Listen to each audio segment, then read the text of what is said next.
Previously on our story.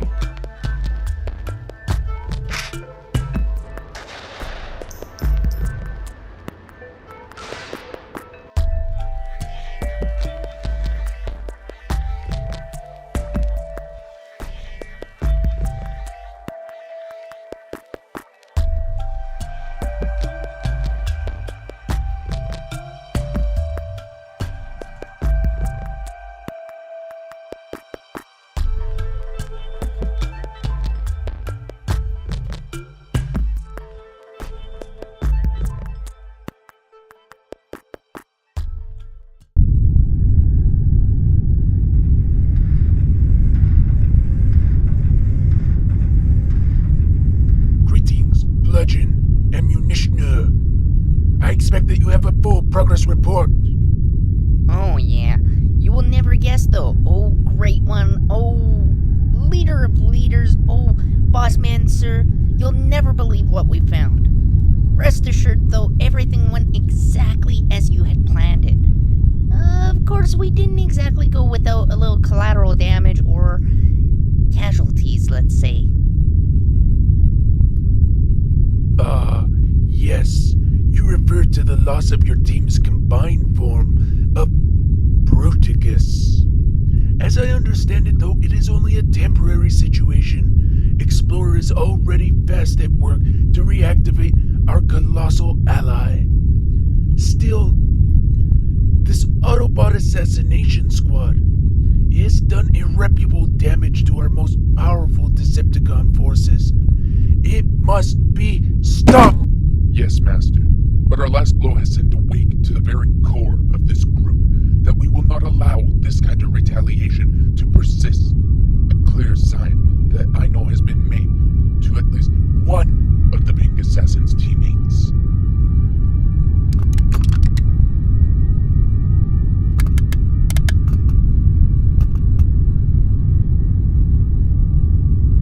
We found this one skulking around as a watchout, as the other one went and sniped me and my team. I think he'll make a fine example. Wouldn't you say so, Megatron? I think, Munitioner, we should ask that question to Laserbeak here. It turns out he has recently found some interesting footage that he'd like to share with us. Laserbeak, playback.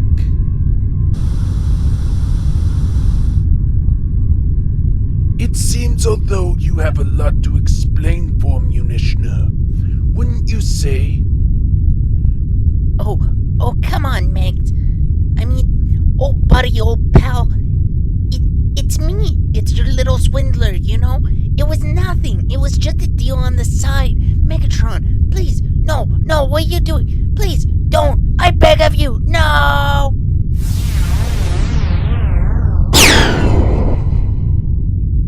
Let it be known, there is no tolerance in this army of Decepticons for traitors. As for you, Autobot, your fate may not be like your dead pink friend there. But when I'm done with you, you'll wish it was.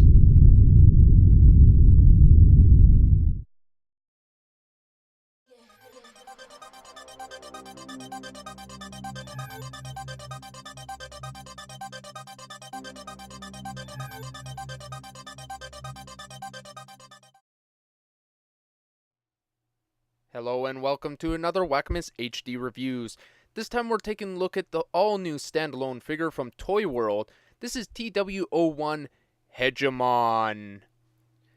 Yes, Hegemon is the first release from ToyWorld, and he is a rather impressive one not to mention. It is great to see a fan company that releases a figure of this quality on a first release not to mention. It is really astounding to me, and I highly gotta say I was impressed with this guy. Now, of course, this is a reference to G1 Megatron, the 1984 character that we all know and love from the cartoon series, and they've done a really rather impressive job capturing every part of the aesthetic that he had going for him. Everything from G1 Megatron's classic fusion cannon and his just sheer immense powerful stature and presence is all captured really well in ToyWorld's Hegemon figure here. It's done a really great way to capture that classic character, and it has me very impressed with what ToyWorld is able to do. If there's only any minor nitpicks, it's got to do with his chestal region. There was lacking some details, but it's fixed very easily. In my case, I just added a simple Decepticon sticker I had laying around, and a little bit of red paint and some black paint to bring out some of the details on the chest section. One thing I also have to commend ToyWorld on is that they did a beautiful version of a head sculpt for this Megatron Hegemon figure. It captures the character very brilliantly. As well as these guys do some amazing light piping.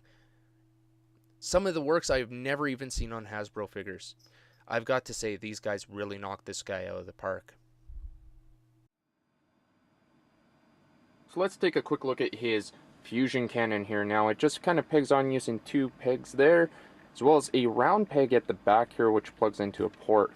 And it's a very secure connection on there. I gotta say, like, it does not want to go anywhere. But anyways, the fusion cannon here, as you can see, some red light piping there, as you can see. It goes all the way through. You can see right through it. Either direction, I believe. Yeah.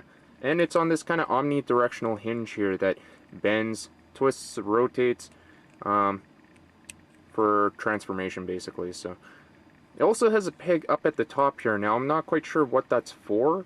I guess you could maybe have him.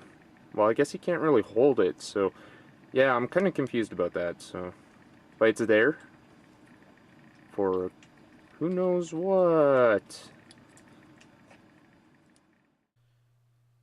And Hegemon also comes with some other weapons which are not his fusion cannon, like this beautiful little gem here.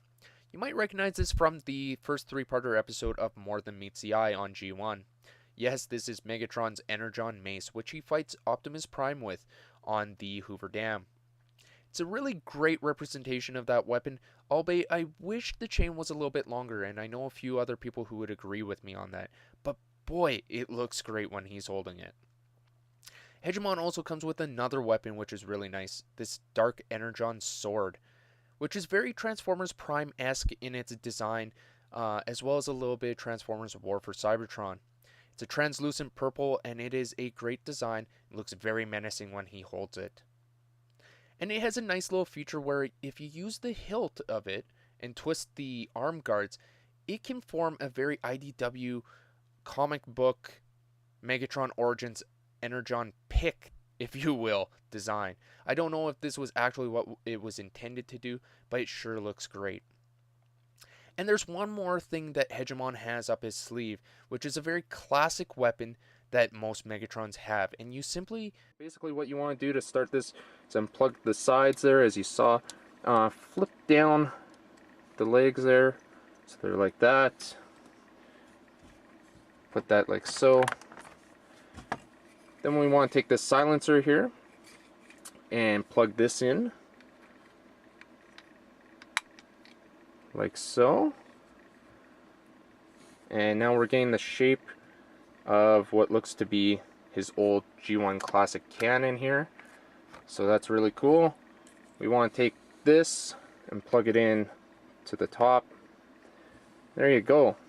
Now you have his classic huge cannon, which he can man and fire all Autobots who oppose him, so forth. So that's a really nice feature that they did that really wasn't needed, and they included it though. So good on ToyWorld for doing that.